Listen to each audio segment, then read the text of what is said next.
गोरक्षक पनराजी भाटी, महारावल विजयराज लांझा, जिनको उत्तर भड़कीवाड़ की पदवी मिली थी, उनके दूसरे पुत्र राहड़ के भूपत, भूपत के अरड़क के कांगड़ और कांगड़ के पुत्र वीर पनराजी हुए। पनराजी का जन्म माता देवकंवर की कोख से 13वीं सदी के अंतिम चरण में हुआ।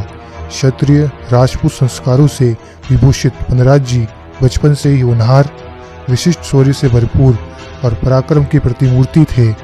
शूरवीर पनराजी भाटी का बलिदान। जैसलमेर और बहावलपुर दो पड़ोसी राज्य थे। वर्तमान समय में बहावलपुर पाकिस्तान में है।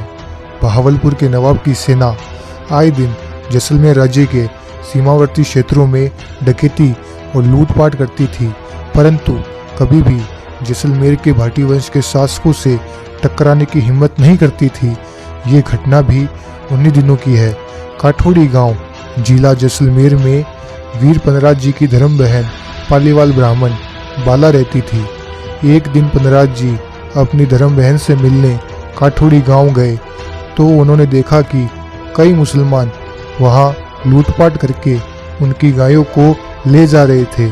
लोगों की चीख पुकार सुन और अपनी धर्म बहन को रोते देखकर उस रणबांकुरे पनराज भाटी की आंखें लाल हो गई और वह भयंकर क्रोधित हो गए। वीर पनराज जी ने अपनी बहन और समस्त गांव वालों को वचन दिया कि मैं तुम्हारी सारी गायों को वापस ले आऊंगा। पनराज जी की ब्राह्मण बहन बाला ने पनराज जी को युद्ध में जाने से रोकने की बहुत कोशिश की, लेकिन यह तो क्षत्रियता की परीक्षा थी जिसमें वीर पनराज भाटी जैसा रणबांकुरा कैसे पीछे हट सकता था। शूरवीर पनराज जी अपने नवलखे घोड़े तुरंत पर सवार होकर जिधर दुश्मन गए थे उसी दिशा में पवन वेग से आगे बढ़ चले। दुश्मनों की दिशा की तरफ आगे बढ़ते हुए पनराजी भाटी का शत्रुओं के साथ घमासान युद्ध छिड़ जाता है। शूरवीर पनराजी भाटी की तलवार दुश्मनों के रक्त से अपनी प्यास बुझाती हुई उन्हें यमलोक भेज रही थी। वीर पनराजी भाटी के हुंकारों से सारा वातावरण गुंजायमान हो रहा था। पनराजी के रण कौशल से शत्रु सेना में भगदड़ मच गई। मुसलमान मौत को अपने नजदीक देखकर गायों को छोड़कर भागने लगे। वीर पनराज जी सारी गायों को मुक्त करवाकर विजय होकर वापस लौट ही रहे थे। शूरवीर पनराज जी की ब्राह्मण बहन बाला अपने भाई की जीत की खुशी में फूली नहीं समा रही थी, लेकिन होने को कौन टाल सकता है।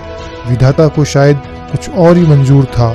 एक तुरक मुसलमान ने छल कपट से काम लेते हुए पीछे से वार कर वीर पनराजी भाटी का सिर धड़ से अलग कर दिया, लेकिन वीर पनराजी भाटी का बिना सिर का धड़ अपने दोनों हाथों से तलवार चला रहा था और शत्रुओं के लिए प्रलय साबित हो रहा था। सिर कट जाने के बाद भी तुर्कों को मौत के घाट उतारता हुआ शूरवीर का धड़ 12 कोस दूर बहावलपुर पाकिस्तान तक चला गया था। वीर पनराज जी की तलवार रणचंडी का रूप धारण कर शत्रुओं के रथ से अपनी प्यास बुझा रही थी। तुर्कों में त्राही त्राही मच गई थी और वह अल्लाह अल्लाह चिल्लाने लगे।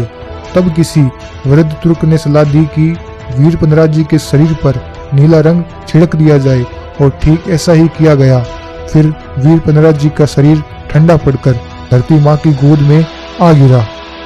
पनराज जी का धड़ जहाँ शांत हुआ, बहावलपुर के उसी स्थान पर पनराज जी का स्मारक बना हुआ है, जहाँ मुस्लिम उनकी मोडिया पीर और बंडिया पीर के नाम से पूजा करते हैं और चादर चढ़ाते हैं।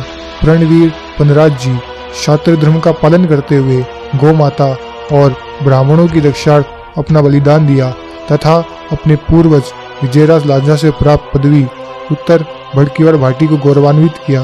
कहते हैं कि महारावल गढ़सी जी को जैसलमेर की राजगद्दी पर बिठाने में पनराज जी की महत्वपूर्ण भूमिका रही थी।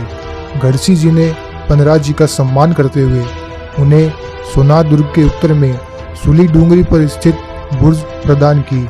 महारावल गढ़सी ने पनराज जी को 45 कोस की सीमा में घोड़ा घुमाने पर उन्हें 45 कोस की जागीर दी।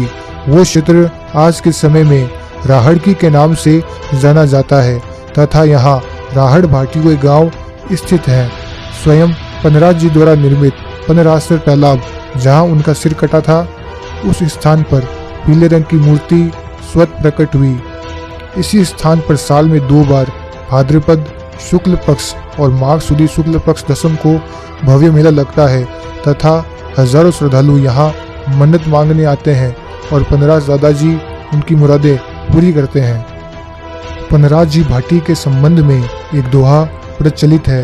रज उड़ी रजथाण रा ग्रह्या नर भुजंग, दुश्मन रा टुकड़ा किया रंग राहड़ पनड़ रंग। यह एक विडंबना ही रही है कि इस सूरवीर पनराज जी भाटी की शौर्य गाथा को जहाँ इतिहास के स्वर्णिम पन्नों में लिखी जानी चाहिए थी, वो स्थानीय चारण और भाट कवियों तक ही सीमित रह गई। वीर पनराज जी और इनके जैसे कई राजपूत वीर योद्धा हुए जिसके बारे में हमें जानकारी ही नहीं है और ना ही ऐसी शौर्य गाथाओं को हमारी पाठ्य पुस्तकों में जगह मिल पाई है।